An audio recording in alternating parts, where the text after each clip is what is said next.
I'm just a dick. So, but I loved being autistic. I loved being autistic. It was like the day I decided I was autistic was the most liberating day of my life. But I think they got it wrong. Like, I'm pretty sure I am actually autistic because, like, okay, really weird things bug me.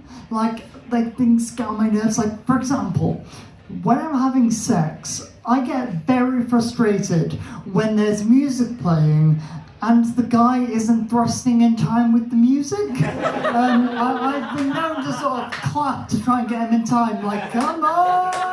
Like you do with a child learning piano for the first time, like, she'll be coming round the mountain. Thank you very much, Robert.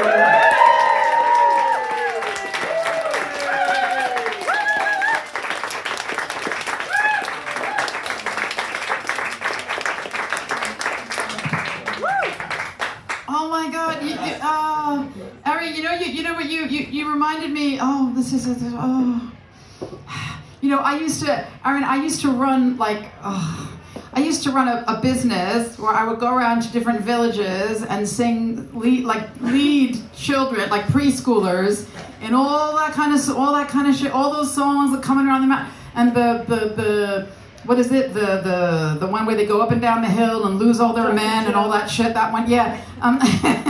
And it was called Singing Squirrels. And it's. And I played really bad guitar, and I had these. I did really bad guitar. But kids songs, they only have like 4 chords basically. You learn 4 chords, and you can play all the kids songs. And I would do like little Spanish ones as well that I would just, make up, like, that one with the row, row, row your boat, and I would go, un paseo en barco, que bonito es, and all that kind of shit.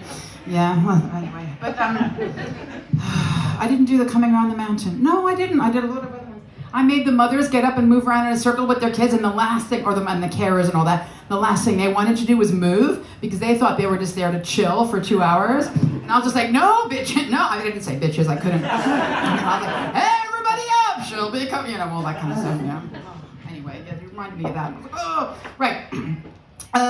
Who we got next? Oh, excellent, right, so, right, ladies and gentlemen, let's get the applause going for our next act. Louis Wilkinson!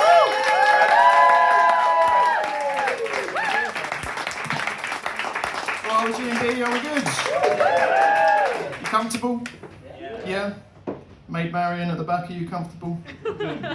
These 3 fellas coming on to you quite strongly. I thought it was my duty to check in. No, seriously though, it's important to me, that I can only be part of shows where we all feel comfortable.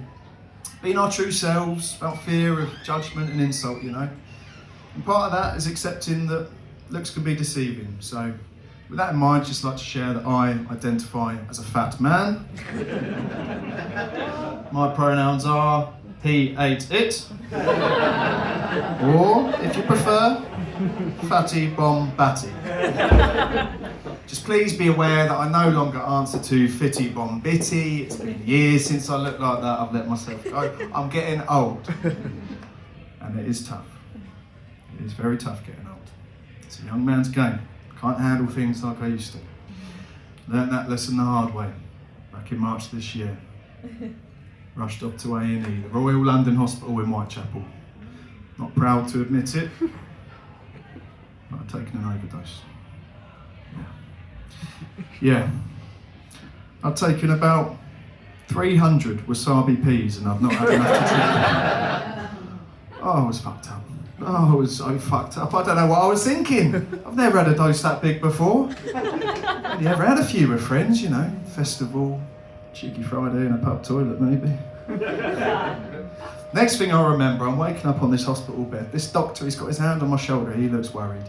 He keeps shaking me and he keeps saying, Mr. Wilkinson, what have you taken? You have to tell us what you've taken. I wanted to tell you, Chief. Of course I did, mate. But I was just so parched. My lips were so stiff and my tongue was all dusty. All I could do was sort of mumble. What's going to be? Oh, man, what's going to be? What's going to be? He couldn't understand me. Of course he couldn't. few people on this planet that could understand that. Or find it funny. Dr. Shackleton, the most experienced doctor in the room, he said, I don't know what this is. I have never seen this before. But I will not just stand here and watch this unusually beautiful man pass away. We need more time. We need to medically induce a coma. The nurse walks towards me. She's clutching a needle. She pulls out my arm. Just before she shoves it in me, the operating room doors smash open. And a light fills the room like a rising sun. I hear a voice saying, stop, stop. I know what this is. I've seen this before. This is wasabi peas. Dr. Shackleton looked furious. He said, who the bloody hell are you? What are you doing in this room? You don't have the experience to be in this room, let alone to be diagnosing my patient. I managed to just about turn, and I looked and I saw this mysterious figure, and he stepped into the light. And what he said next I will never forget. He said, I am John. I am Dr. John Kawasaki, son of Miyamoto Kawasaki, the original creator and the first exporter of the wasabi pea to England. And believe me when I tell you, this patient is parched.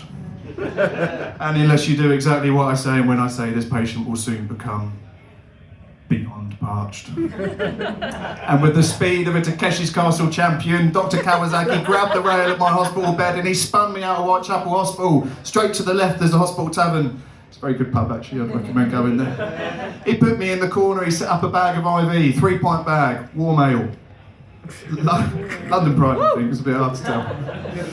And then he takes my hand and he says, Louis, you strangely attractive man. This is the dangerous period. You can't just go cold turkey on wasabi peas. He turns to the nurse. He says, get me 10,000 milligrams, KP, dry roasted nuts. My God, he really knows his stuff. Bit of time passes, I'm feeling a little bit better. I'm off the bed. Oh, sorry, fuck that bit. I'm off the nuts. I'm off the ale. I'm off my bed. I'm onto the bar. I'm onto the lagers. Kawasaki joins me. We're having a good time. He orders an Asahi. Of course he does. This man can't put a foot wrong. I'm in awe of this man. I need to know him better. Good doctor. Pray tell. What is your story? What is your training? He explains. He was born in the boozer. Moulded by the boozer. His father was a famous scientist back in Japan.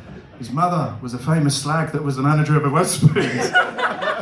Together their powers combined and they took the pub snack market by storm. And finally, ladies and gentlemen, Dr. Kawasaki produced an ice-cold bottle of Yakult from his pocket.